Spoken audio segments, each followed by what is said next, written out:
Baik, Bapak Ibu sekalian, kita coba bagi dulu pertanyaan yang dimaksudkan kepada 2 atau 3 bagian pokok. Pertama, tadi beliau menyampaikan tentang puasa Syawal. Kita harus lacak dulu apakah ada dalil terkait dengan puasa Syawal yang dimaksudkan, apa yang kemudian dimaksudkan lewat pertanyaan ini, bagaimana ketentuannya dalam Al-Quran ataupun hadis Nabi. Setelah ditemukan, kita lihat nanti bagaimana penafsiran para ulama terkait dengan pelaksanaannya. Baru kemudian yang ketiga, kita nanti akan sambungkan kepada konteks pertanyaannya, jika puasa yang ditunaikan bersamaan dengan momentum yang lain, bagaimana hukum fikihnya? Mana yang didahulukan, apakah puasanya atau konteks lainnya yang diisyaratkan dalam pertanyaan tadi? Jelas sampai sini pertanyaannya? Baik, mari kita coba mulai bahasan yang dimaksudkan. Terkait puasa di bulan Syawal, itu ada beberapa kemungkinan. Kemungkinan yang pertama adalah puasa sunnah yang rutin kita kerjakan, baik di bulan Syawal ataupun di bulan-bulan yang lainnya. Ada Senin dan Kamis. Di bulan Syawal ada Senin dan Kamis? Ada. Barusan hari apa? Hari Kamis kan? Baik. Jadi satu itu. Bisa yang kedua, puasa di pertengahan bulannya. Baik, dikenal dengan Ayyamul Bid. Ayyam al-Bid. Ayyam itu jamak dari kata yaum, jamaknya ayyam. Watilkal ayyamu dawiluha. Jelas ya? Jadi yaum jamaknya apa? Ayyam. Tapi y-nya double ya, bukan satu, bukan ayam tapi ayam. Jelas ya? Jadi kalau Anda baca watilkal ayam, bukan, itu yang berkokok. Baik ya? Jadi awas hati-hati pakai tasdid di sini, menggunakan tasdid double, watilkal ayam. Ayam. Bil itu bentuk muannats majazi dari kata abyad. Abyad. Muannats hakikinya disebut dengan bayadha, majazinya disebut dengan bildun. Bild, sesuatu yang putih, bersih. Ya, sinarnya terbuka, terang. Baik, kenapa disebut dengan bid, hari-hari yang putih, bersih, sinarnya terang? Karena di setiap pertengahan bulan itu, kalau malam Anda melihat ke langit, itu posisi bulannya itu sinarnya terang. Ya, kelihatan bersih. Kalau bersih, betul-betul bersih, seperti kelihatan putih, bening. Pernah melihat situasi itu? Nah, itu biasanya di pertengahan bulan. Kalau tidak tanggal 13, 14, 15. Nah, dalam tanggal-tanggal itu, disunahkan menunaikan puasa di pertengahan bulan, diistilahkan pada istilah majazinya tadi, suasana bulan yang putih tadi, maka dikenal dengan Ayyamul Bid, hari-hari yang bulannya itu putih kelihatannya, bulat. 13, 14, 15. Maaf, kalau bulan Syawal ada pertengahan bulannya? Pasti ada. Nggak mungkin tanggal 1, tanggal 2, tanggal 20, gitu kan? Pasti akan melewati hari-hari tadi. Baik, yang ketiga, ada juga yang mungkin terjadi khusus sifatnya. Khusus sifatnya. Apa diantaranya? Seperti yang disampaikan oleh Nabi SAW dalam hadis riwayat Muslim, nomor hadis 1164, 1164. Hadis ini diterima nanti dari rawi yang paling dekatnya kepada Nabi, sahabat bernama Abu Ayyub Al-Ansari. Bismillah. Di dalam ini dalilnya supaya kita turunkan dasar pembahasan kita, maksudnya supaya bahasan kita punya nilai argumentatif yang kuat. Jadi kalau Bapak Ibu ditanya, kita bisa menjawab. Jelas ya? Ini bukan sekedar ingin mencantumkan ini loh, bukan. Kalau cuma menyebutkan dalil dan sebagainya, barangkali yang lain juga mungkin bisa lebih baik dalam menampilkan itu. Tujuan kita bukan ingin menampilkan ini dalil ini, bukan. Tapi ini menjadikan landasan argumentatif untuk menyelesaikan persoalan. Jelas ya? Ada di hadis Muslim, hadis riwayat Muslim, nomor hadis 1164, riwayatnya dari Abu Ayyub, sahabat Abu Ayyub Al-Ansari. Al-Ansari. Kalau sudah ada redaksi Al-Ansari, ya berarti dari kalangan Ansar. Kalau sudah ada istilah dari kalangan Ansar, sudah, ini pasti orang Madinah. Mutlak, dari kota Nabi, dari Madinah Al-Munawwarah. Untuk membedakan dengan istilah sahabat-sahabat yang datang dari Mekah ke Madinah, disebut dengan muhajirin. Dia ada muhajirin, ada ansar. Kalau muhajirin itu orang Mekah yang hijrah ke Madinah, tapi kalau ansar itu orang Madinah yang menyambut orang-orang Mekah ketika mereka hijrah ke Madinah. Paham sampai sini? Ini kalau dengar istilah Al-Ansari berarti orang mana? Madinah. Baik. Jadi kalau ada Masjid Al-Ansar, masjidnya di mana? Bukan di BSK tuh. Ada. Baik, nggak usah ngarang. Lihat sini, turunkan. Fokus. Nah, jadi ini rawinya. Saya sebentar sebelum masuk ke sini membacakan hadisnya. Ayo coba nanti kita telusuri dulu pelan-pelan. Ini sahabat mulia, termasuk sahabat senior, juga termasuk yang paling sepuh, yang usianya panjang. Yang usianya panjang, ya. Lahirnya 576 Masehi kurang lebih. Wafatnya 764 Masehi. Cukup panjang usianya. Ini hidup hampir di 5 zaman. Zaman Nabi SAW, Abu Bakar, kemudian Umar bin Khattab. Kalau saya sebutkan zaman, mesti zaman kekhalifahan setelah Nabi SAW. Termasuk di zaman Utsman bin Affan radhiyallahu taala anhu, kemudian zaman Ali bin Abi Thalib karramallahu wajah, sampai ke Muawiyah bin Abi Sufyan. Wafatnya sahabat ini syahid ketika berusaha mengikuti jihad kaum muslimin dalam membuka Fathu, ya, Madinah atau kota Konstantinopel saat memerangi atau berperang dengan Romawi pada saat itu. Bukan memerangi, tapi berperang dengan Romawi. Kalau memerangi, berinisiatif untuk memerangi mereka. Berbeda. Jelas ya? Baik, jadi ini syahidnya di Konstantinopel, di Turki sekarang, yang makamnya ada di Istanbul sekarang. Ya, Abu Ayyub Al-Ansari. Saya ingin tunjukkan begini. Ini beliau ini sudah sepuh. Ya, rumahnya langsung dipilih melalui tuntunan kepada Nabi SAW untuk bisa ditinggali oleh Nabi SAW. Anda bisa bayangkan, sahabat yang sudah demikian sepuh, mau mewakafkan rumahnya, berjuang bersama Nabi, bahkan di puncak usianya masih mau berjihad.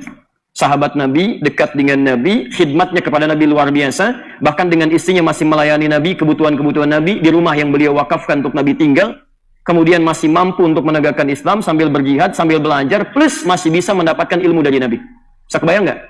Sahabat Nabi, dekat dengan Nabi, mewakafkan rumahnya untuk Nabi, istrinya pun membantu kehidupan beliau untuk berkhidmat kepada Islam, dalam kesibukannya masih belajar dari Nabi, sampai mendapatkan hadis dari Nabi, plus di ujung usianya masih ikutan berjihad, sampai syahid. Ya, Anda bisa bayangkan. Dalam keadaan demikian masih semangat untuk belajar dan hadisnya sampai kepada kita sekarang. Nah, sekarang kita bandingkan dengan kita sekarang ini. Coba antum cek. Ya, antum yang selama ini membanggakan dengan hartanya, kedudukannya. Coba cek, jangan-jangan selevel Abu Ayyub Al-Ansari saja belum kita saingi. Ya, antum yang merasakan banyak titipan hartanya, berapa banyak sudah digunakan untuk nilai-nilai kebaikan dalam kehidupan. Coba cek. Yang kedua, kalau antum sudah bisa menyayangi ini dengan berwakaf, dengan bersedekah dan sebagainya, coba cek. Apakah hidup kita sudah digunakan untuk mendapatkan yang bermanfaat? Seberapa sibuk antum sampai sering sibuknya mengabaikan kita untuk belajar tentang tuntunan agama? Dalam sepekan berapa kali kita bisa belajar? Berapa hadis yang bisa dihafalkan? Dan jangan dulu bangga kalau bisa menyayangi ini, karena beliau wafat dalam keadaan syahid. Dalam sepuhnya masih mau berkhidmat dalam kebaikan. Kita ada di mana? Dan kadang-kadang cita-cita kita lebih daripada ini. Pengennya firdaus tanpa hisab, gitu kan? Nah, di mana amalan kita? Paham sampai sini? Nah, yang ingin saya sampaikan, kenapa saya kalau mencoba menyampaikan hadis, membuka rawinya dulu. Untuk membuka kepada kita sebuah pencerahan dan menginspirasi kita untuk mau berubah. Masa sahabat Nabi yang sangat demikian terbatasnya, jangankan Quran, hadis masih mau dihafal. Coba kalau 571 Nabi lahir, ini 576, berarti sepuh siapa? Abu Ayyub Al-Ansari, 5 tahun usianya, lebih sepuh dibandingkan dengan Nabi kan? Ya, ketika wahyu turun usia Nabi berapa? Halo? 40 tahun. Wahyu diturunkan, Nabi diangkat menjadi Nabi dan Rasul, usia Nabi 40 tahun kan? 40 tahun, Iqra turun, diangkat jadi Rasul. Sekarang wahyu seluruhnya turun, periodenya berapa tahun? Kurang lebih 23 tahun. 22 tahun, 2 bulan, 23 hari. Oke? Okay? Jadi kalau 40 tambah 22 saja misalnya, berapa? 62 tahun. 62 tambah 5 berapa? 67 tahun. Berarti beliau ini pun termasuk menghafalkan Qur'annya, menghafalkan hadisnya di atas usia 50 tahun atau bahkan 60 tahun. Usia 60 tahun masih mau menghafal Quran. Usia 60 tahun masih mau menghafal hadis. Kita ada di mana? Ini bukan alasan kalau antum sudah sedemikian usia 50 tahun, 60 tahun, terus punya alasan saya sudah sepuh, sulit untuk menghafal Quran. Apa yang sulit? Rata-rata sahabat Nabi justru menghafal Quran di atas 50 tahun. Ini bukan alasan. Nenek 82 tahun bisa hafal Quran dalam 2 tahun. Dia nggak bisa baca, nggak bisa nulis. Antum baru 28 tahun. Ya, masa belum ada semangat untuk sekedar membacanya? Antum butuh berapa tahun lagi? Apa harus jadi seorang nenek sampai kemudian antum bisa hafal Quran? Ya, atau harus jadi kakek sampai baru mau baca Al-Quran? Sampai kapan? Ini poinnya. Jadi ini yang saya maksudkan. Jangan mencari celah alasan untuk menghindari satu amal baik yang bisa kita kerjakan. Kalau Allah sudah mudahkan, kenapa antum persulit? Kadang-kadang yang susah itu bukan prosesnya, yang susah antumnya. Coba lihat, bukankah menghafal Quran itu dimudahkan oleh Al-Quran? Allah sudah memberikan statement 4 kali. Saya selalu tanyakan ini, kalau Allah memberikan pernyataan sekali saja, kita yakin tidak? Yakin, kaidahnya kan nggak boleh ragu. Quran itu dibuka dengan kalimat jangan ragu. Kalau Anda ragu, Anda akan dapat manfaatnya. Demi Allah saya katakan, setiap keterangan Quran, kalau Anda ingin dapatkan manfaatnya, Anda mesti yakin. Lihat Quran surah kedua, ayat kedua, Al-Baqarah ayat 2. Dzalikal kitabu la Ini kaidahnya, la raiba fi. Jangan Anda ragukan. Jadi kalau Anda ragu, Anda nggak akan dapat. Anda harus yakin. Sekarang kalau Allah berikan pernyataan sekali, wajarnya kita yakin. Wajarnya. Sekarang 4 kali coba Allah tegaskan. Quran surah 54, Al-Qamar itu, ayat 17, ayat 22, ayat 32, ayat 40. Ditegaskan lagi 4 kali. Walaqad yassarnal Qur'ana lidzikri. Kami telah mudahkan Al-Quran untuk diingat, dihafalkan. Saking mudahnya kami tunjukkan, anak 3 tahun hafal Quran, anak 4 tahun buta hafal Quran, nenek 82 tahun nggak bisa baca, nggak bisa nulis, hafal Quran. Terus antum mau cari alasan apa lagi? Antum sehat, fisiknya kuat, mata kuat, segalanya ada, perangkat bagus. Apalagi alasannya? Fahal min muddakir, adakah di antara Anda yang sama-sama mau menghafalkannya? Baik, jadi kalau Allah 4 kali mengulang, yakin tidak? Yakin. Jadi saya tanyakan, menghafal Quran susah atau mudah? Kalau mudah, kenapa sampai malam ini belum hafal? Kalau susah, di mana susahnya? Itu poinnya. Dan uniknya, kemudahannya digunakan dengan kalimat alif lam lidzikri. Alif lam itu menunjuk pada proses. Tapi ketika meminta kita, dirubah alif lamnya jadi mim. Mim, muddakir, mu'i. U'i itu menunjuk pada orang. Aslama, aslama, masuk Islam. Orangnya muslim, mu'i. Ya iman, itu keyakinannya. Orangnya mu'i, mu'min. Ihsan, itu sikap baiknya. Orangnya muhsin. Muddakir, itu menunjuk pada orangnya. Allah mudahkan prosesnya, kadang-kadang yang susah orangnya. Apa diantaranya? Terlalu memvonis diri bahwa saya sudah terlambat, saya sudah ketinggalan. Cek sahabat Nabi, rata-rata usianya di atas 50 tahun, yang sahabat seniornya. Lihat sampai sini? Dipulang dari sini, ayo teman-teman, lihat. Apa mau sampai menghadap Allah nggak ada ayat Quran yang kita hafalkan? Kalau cuma Al-Fatihah, yang lain juga bisa. Mulai dari sekarang, sekalipun cuma 1 ayat. Alhamdulillah. Begitu pulang, alif, lam, mim, 1 ayat, meninggal misalnya kan. Alhamdulillah, daripada nggak sama sekali. Ayo mulai. Ya, kan nggak susah itu. Jelas ya? Jadi ini tolong jadikan inspirasi untuk kita semua. Sahabat Abu Ayyub Al-Ansari yang punya titipan dari Allah, cek titipannya. Kalau tenaga, maksimalkan untuk ibadah seperti beliau memaksimalkannya. Kalau Anda punya titipan ilmu, share dengan yang lain seperti sahabat yang lain pernah mencontohkan itu dari Nabi SAW. Kalau punya titipan kedudukan, gunakan. Dan banyak sahabat Nabi oleh langsung Allah Subhanahu wa taala diamanahi kedudukan untuk jadi contoh buat kita seterusnya. Dan kalau Anda dapat titipan harta, juga silahkan lihat sahabat Nabi yang dititipkan harta yang lebih kaya dibanding kita. Dan mereka bisa menggunakan hartanya dengan tepat. Nah, yang paling istimewa, Abu Ayyub Al-Ansari dititipkan kedudukan, dititipkan harta, dititipkan tenaga. Dan semuanya digunakan dalam konteks yang sangat benar. Tenaganya dipakai sampai jihad, ujungnya menghafal Quran, menghafal hadis. Kalau Quran, itu mudah, jaminannya ada di Quran. Kalau hadis, nggak ada jaminan orang bisa mudah menghafal hadis. Tapi hebatnya, beliau tidak putus asa. Jangankan Al-Quran, hadis beliau kemudian tangkap dan hasilnya disampaikan kepada kita. Kemudian dirangkum dalam kitab Sahih Muslim oleh Imam Muslim, posisi hadis nomor 1164. Setiap kita bahas, beliau dapat pahalanya. Kalau Abu Ayyub sudah melakukan, kita kapan? Jelas ya? Jadi antum nanti selesai kajian, lihat kira-kira titipan Allah kepada kita itu apa saja. Paham ya? Alhamdulillah. Saya bacakan hadisnya. Man shama Ramadhana. Siapa yang telah menunaikan puasa Ramadan. Lihat kalimatnya. Sama fi'il madhi. Madhi bentuknya past tense, berarti telah. Ini menunjukkan bahwa ibadah yang nanti kita akan sebutkan itu berlangsung setelah selesai Ramadan. Bukan sebelum Ramadan, bukan saat Ramadan. Paham sampai sini? Man shama Ramadhana. Siapa yang telah menunaikan puasa Ramadan. Thumma atba'ahu sittan min Syawal. Thumma, ini. Kemudian, saya garis bawahi. Lihat nanti saya tunjukkan cara menafsirkannya. Atba'ahu. Saya tulis dulu sebentar ya. Sittan min Syawal.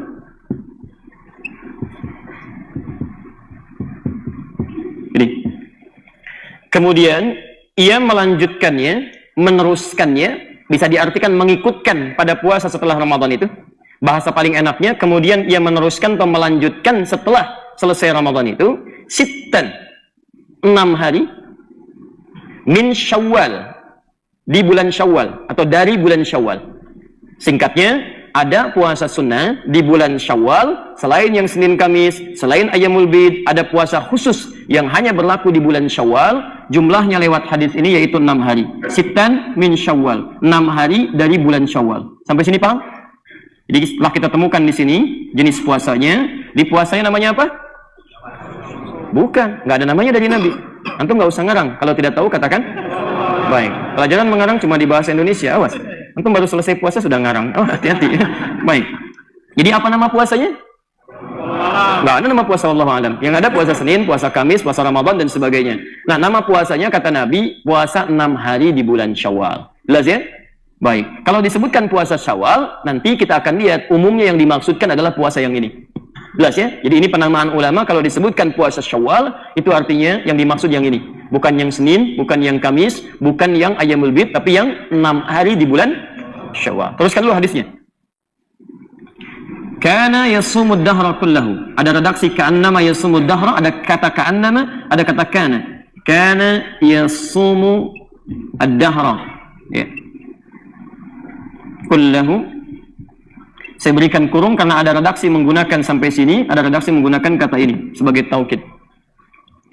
Maka siapa yang bisa mengerjakan ini, sudah puasa Ramadan, tambah 6 hari di bulan Syawal, maka dia seakan telah berpuasa sepanjang tahun, selama setahun penuh. Masya Allah. Jadi dinilai oleh Nabi SAW lewat hadis ini, puasa 6 hari di bulan Syawal yang disambungkan setelah puasa bulan Ramadan, itu nilainya gabungan ini seperti halnya puasa selama setahun. Paham sampai sini? Baik, kalau sudah paham tentang hadisnya, saya jelaskan sekarang tentang maknanya. Saya simpulkan dulu. Jadi kalau disebutkan puasa Syawal seperti pertanyaan tadi, ingin menunaikan puasa Syawal, maka yang dimaksud yang ini. Jelas ya? Bukan puasa yang lainnya. Paham sampai sini?